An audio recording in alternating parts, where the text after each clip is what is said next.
Swing the pendulum to absolute liberalism in every sphere, and then you let it go and let it swing to the other side so that you can get exactly what you want and what prophecy predicts. Obama is the one who said the future must not belong to those who slander the prophet of Islam. Now, if you look at the web pages, there's so much conjecture as to whether the man was perhaps a clandestine Muslim. And there are pictures of his ring, which tends to be Islamic, and there are pictures of him in Islamic dress, and many, many statements to this effect. And if you look at the administration, many high officials are of the Muslim faith. So it seems as if America was being taken away from its Christian roots and swung in another direction. But prophecy said that the second beast, the United States of America, would implement legislation that would further the first beast, which is Catholicism. And therefore it must be a Christian nation bringing about Christian legislation. And here you had Obama taking the mindset in a totally opposite direction. This is a brilliant Hegelian dialectic. Whether he knew about what he was doing, whether he did it consciously, or whether he did it subconsciously is irrelevant. The fact of the matter is, this is what has happened. I believe, of course, that the insider elite is pretty clued up as to what the agenda is, but nevertheless, one can leave open the option that they might have done it unknowingly. But this was the legacy. And now, with the Trump administration, we are going to probably see the pendulum swing. Catholic Herald, Obama calls for world leaders to heed Pope Francis's message. The President of the United States said he wants fellow world leaders to reflect on Pope Francis' encyclical talking about the environment. So you have this dichotomy of thought. On the one hand, you have this movement towards a totally different religious system, and on the other hand, you have this underpinning of the papal system. And under his leadership, you had the visit of Pope Francis, where he went through the entire procedure almost like a president of the world being inaugurated, speaking from the balcony, which is a step higher than any of the presidents have done. So you have this dichotomy of thought. You have, on the one hand, the appearance that it's moving in this direction, and on the other hand, the realities of the laws that it's moving in another direction. And then you had the two opponents. You had the one standing for the principles of the right, the other one standing for the principles on the left, and it was a vicious campaign. Now, is this a dialectic, a Hegelian dialectic? Is this a game of good cop, bad cop, or two ideologies which are to undergo pendulum swing? Well, let's have a look at some of the facts without judging any of the individuals and see whether we can come up with some form of conclusion. Here we have the famous supper, the so-called charity supper that takes place just before the election, where you have the Archbishop of New York, who always is the head of the Knights of Malta, in America, where he has this meal with the candidates that are to be elected for president. And you can see the jovial nature. This is church and state at its best. And the two of them smiling next to Cardinal Dolan. Now it's interesting when you look at the actions of these individuals, you also get this idea of this dialectic. I mean, if you take the Cardinal, for example, the papacy will make one statement, a very conservative statement, let's say with regard to whatever, lifestyle choices or contraception, the papacy will make one statement, and the people who are supposed to live it out will do exactly the opposite. So you're confused. You're thinking, why are the Jesuits and the Knights of Malta doing the exact opposite of what the papacy has just proclaimed? Why do you have this dichotomy of thought? Well, you see, in this thinking, there's this yin-yang aspect. The white aspect and the black aspect, well, they augment each other. The one cannot exist without the other, so they say, in this yin-yang philosophy. So even within the ranks of the church, you have this dichotomy of thought. Now, the two candidates, as we will see, fit the bill in every single aspect. If you go to the web pages and you look at the bloodlines of the American presidents, then it is a known fact that all the presidents that have, well, reigned in the United States have all been related. So let's have a look at what the media has to say. If all presidents are related, which of the 2017 candidates will be the next president? As it turns out, both Trump and Hillary Clinton are related to John of Gaunt, a 14th century royal.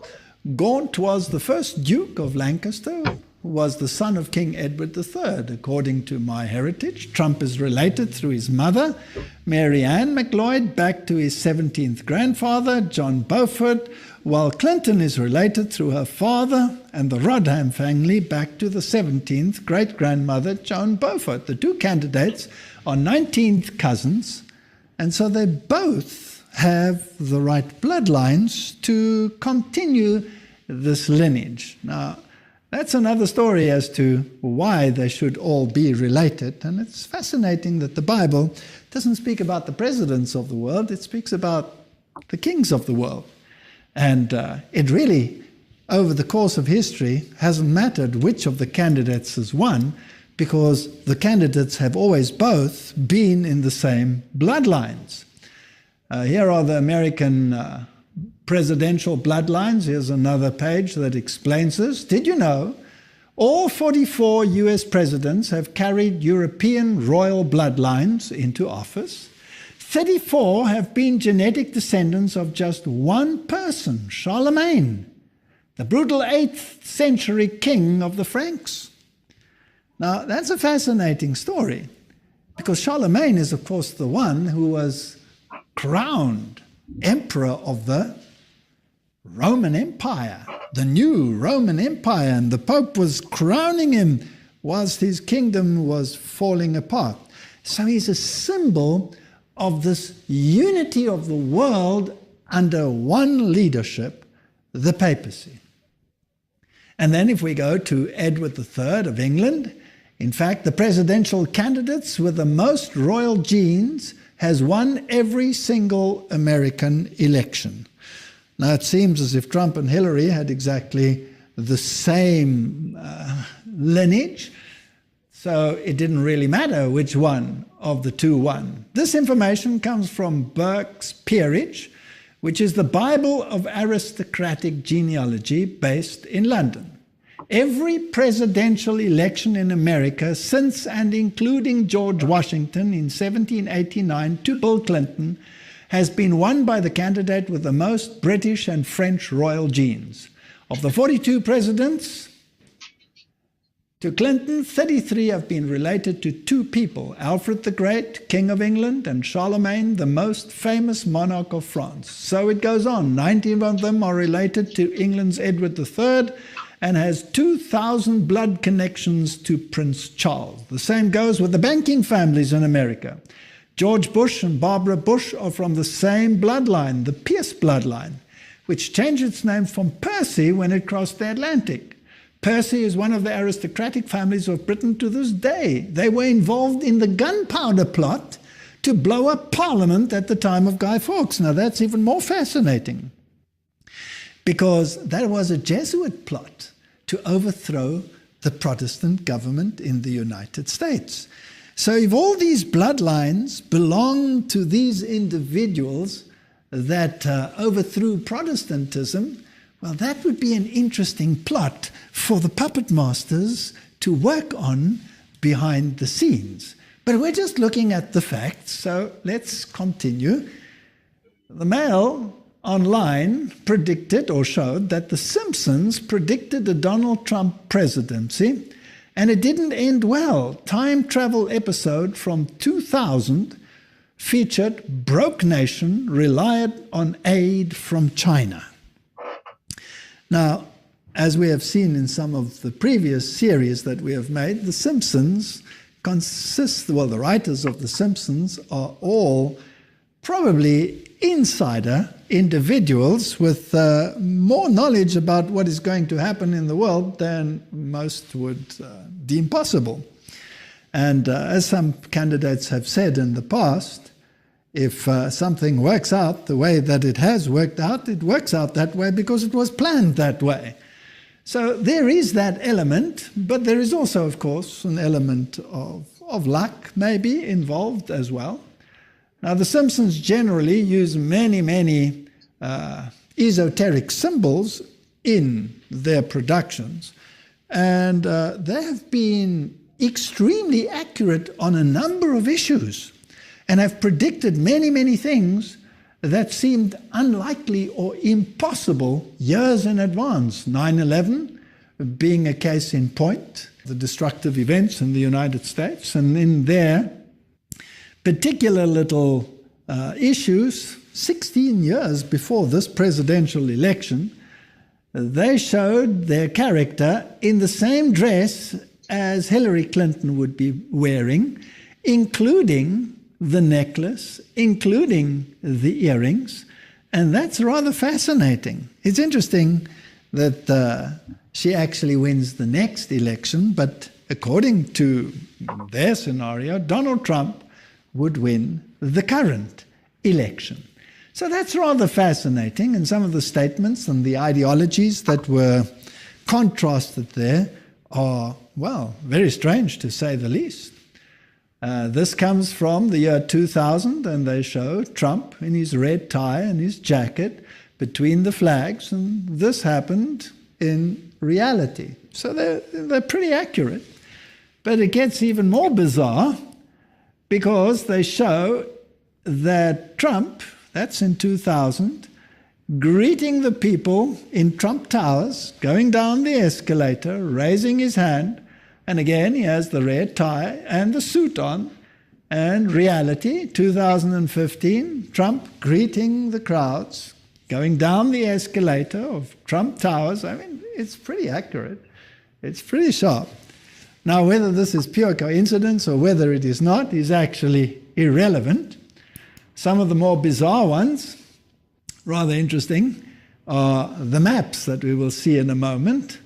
And you can see their character here saying, oh no, it's actually come true. And this is the map that has been going around where they show what the distribution of the votes would be, but this is actually not quite accurate because this one was actually one that they used in the Romney campaign, so it doesn't apply to that previous one. But nevertheless, it's interesting that they show these red demographics, and of course this picture has changed in the present one, so you can not really use this one. Now let's have a look at some other facts, because what we are interested in is prophecy and not the games and the dialectics that are being played in this world. The National Catholic Reporter tells us that Mike Pence, who is going to be the Vice President of the United States, which is a very, very powerful figure, is a born-again evangelical Catholic. And the web pages in the world tell us this very thing. Now, that's somewhat of a misnomer, and a few years ago, that would not have been a possibility. To be a born-again evangelical Catholic would be considered an oxymoron. It would be impossible. In my youth, that would have been impossible. But the religious landscape has changed, and there's been such a merging of Catholicism and Protestantism that this contradiction in terms is today a common reality. So, a born-again evangelical Catholic. They say that he was a rather dedicated Catholic, Mike Pence. He was an altar boy and very dedicated. And what about Donald Trump? Well, Donald Trump attended an Ivy League school, so let's ask the Washington Post something about his background. When he was young, he went to the private Kew Forest School in Forest Hills, Queens, where his father, Frederick, a very wealthy real estate developer, was on the governing board. Behavior problems led Donald's exit from the school, at which point he was sent to New York Military Academy at the age of 13 by his parents, and who hoped the discipline of the school would channel his energy in a positive manner. He did well there and went to Fordham University, a Jesuit school in the Bronx. So Donald Trump tries to downplay his Fordham experience and rather to upplay his later experiences. And then he went to the University of Pennsylvania and studied economics for 2 years. So he did attend a Jesuit school, which is interesting and just one of the facts. Now let's go back to Mike Pence again. Postmodern evangelical Catholic conservative. But Pence is also very much a creation of the last half century of American political religious life. Born and raised Catholic, he became a Catholic youth minister and reportedly wanted to be a priest. But according to interviews, Pence has given over the years, interestingly, has more recently declined to talk specifically about his spiritual evolution. While in college from 1978 to 81, he began blending his Catholicism with evangelical Protestantism. I made a commitment to Christ, Pence said. I'm a born-again evangelical Catholic. So here we have a Catholic vice president who is in a position to reach out to evangelicals. Now it's fascinating that the other side, of course, had chosen Tim Kaine as their vice president. And the two met in debate, and apparently Mike Pence was the stronger candidate in that debate, or so they say. But nevertheless, would have made any difference because both of these are Catholic gentlemen. And let's have a look what the Harvard Divinity School tells us about Tim Kaine and Mike Pence and faith. It says that Kaine was educated at a Jesuit high school and has been influenced throughout his life by Jesuits. Often seen as progressive and open-minded in the US, he's also been called a Pope Francis Catholic. What does it mean to be a liberal Catholic reformer? Now, this is rather fascinating. So you have these high-profile Catholics as vice presidents, the one wanting to be a priest and was an altar boy, and the other one, all his training in Jesuit environments. Now, it's interesting that the Jesuits themselves say, or Ignatius Loyola said, that if you have to choose sides, then a Jesuit can choose one side and represent it to the point of death, while a fellow Jesuit may choose the opposite side and defend that to the point of death. That is the Hegelian dialectic, and it's fascinating how it works. So it really wouldn't have mattered which one of these two would have become the vice president, and it really wouldn't have mattered which one of these two would have become president. Now, before I even talked about this, I thought that Hillary Clinton would probably fit the modern profile somewhat better, but I also said it doesn't matter which one of them wins. But now on reflection, it becomes rather interesting that it went the way it went. Now, in the discussion here with these people from Harvard, Donald Trump's running mate, Governor Mike Pence, described himself as a born-again evangelical Catholic. Is this an unusual faith mix? And what does this combination say about his public service? And the answer? I'm not quite sure what Governor Pence intends to affirm by a born-again evangelical Catholic. He comes from an Irish Catholic background, was raised as such during college, Indiana Hanover College. He had an evangelical religious experience under the influence of a non-denominational group. However, in the following years, he still considered himself a Catholic, went to Mass, worked as a youth minister at a Catholic church, and even thought of becoming a priest. However, in the mid-1990s, he joined the Grace Evangelical Church, which is affiliated with the Evangelical Free Church in America. One could describe it as a Baptist denomination. It was, however, the church to which he started to take his family in Indianapolis. At that time, he described himself as a Christian, conservative, Republican, in that order. In this description, the word Catholic was not present. So, when we look at these two, they are both capable of fulfilling the prophetic agenda.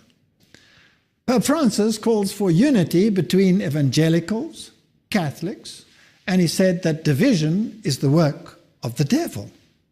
So they had to be brought together. So Pence is actually the perfect one because he is both Catholic and evangelical and can bring them together.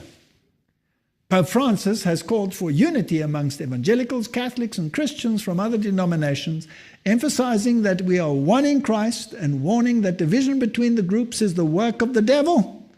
Division is the work of the father of lies, the father of discord, who does everything possible to keep us divided, Francis said in a video message to a gathering sponsored by the John 17 movement.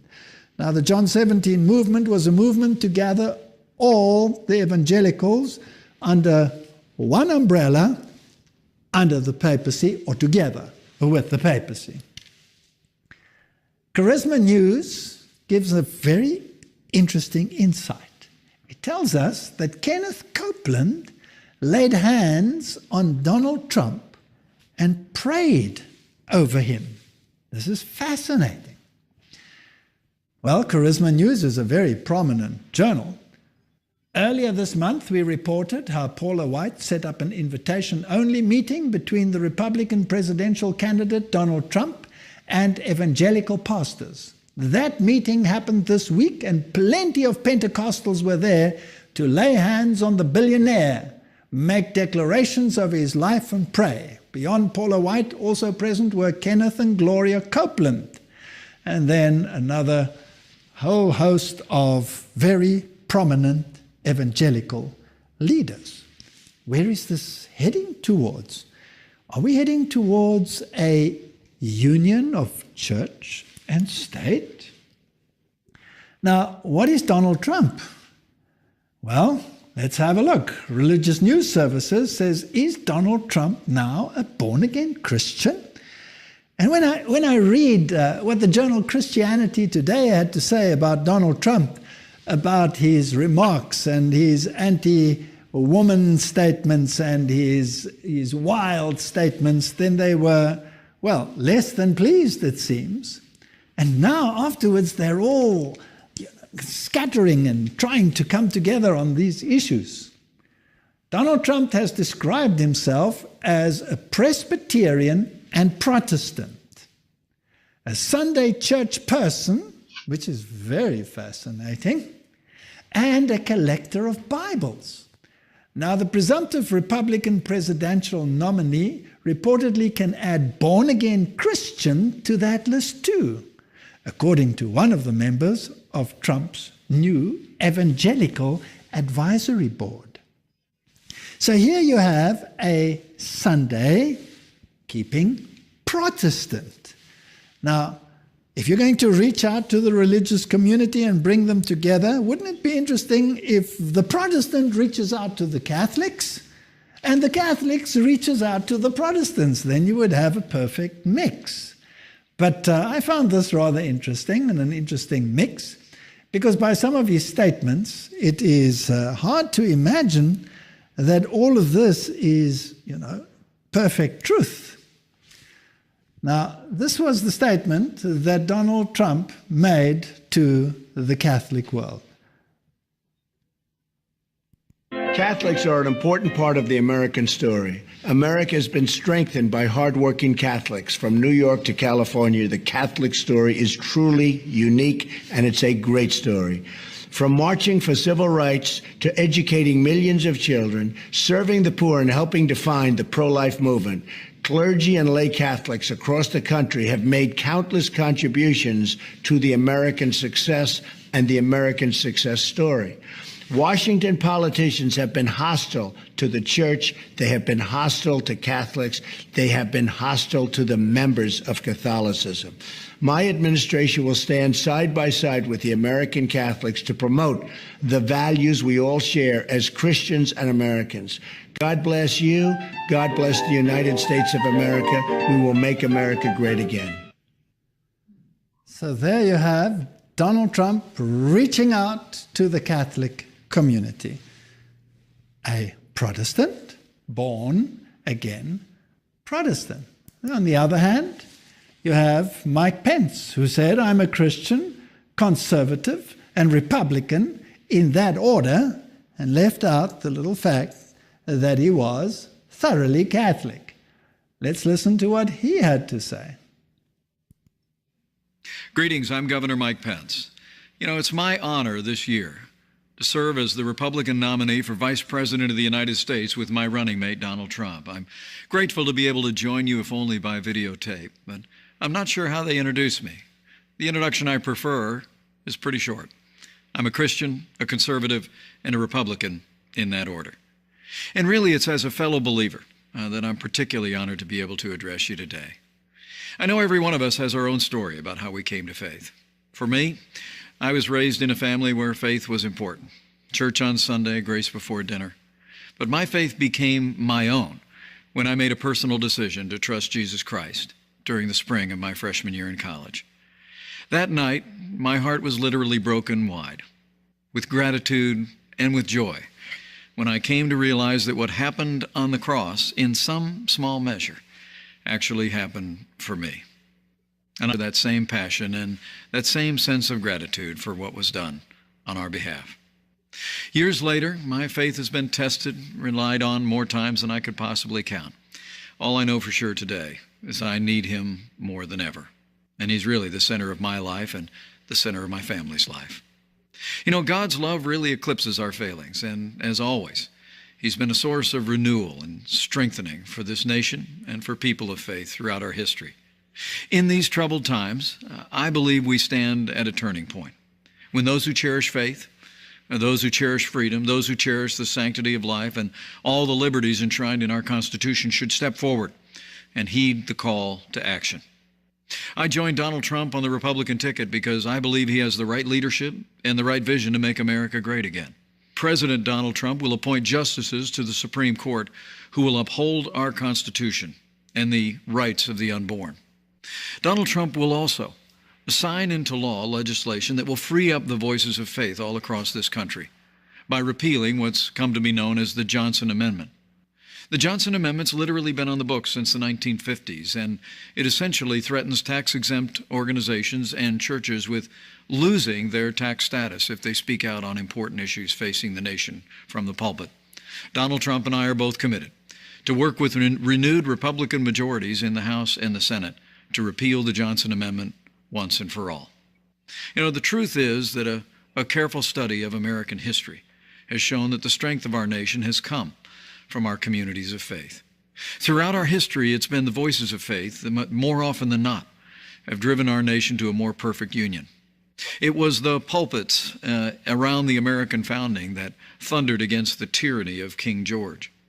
It was the pulpits around America that spoke of the evils of slavery and brought an end to the scourge of slavery in America, even through a great civil conflict.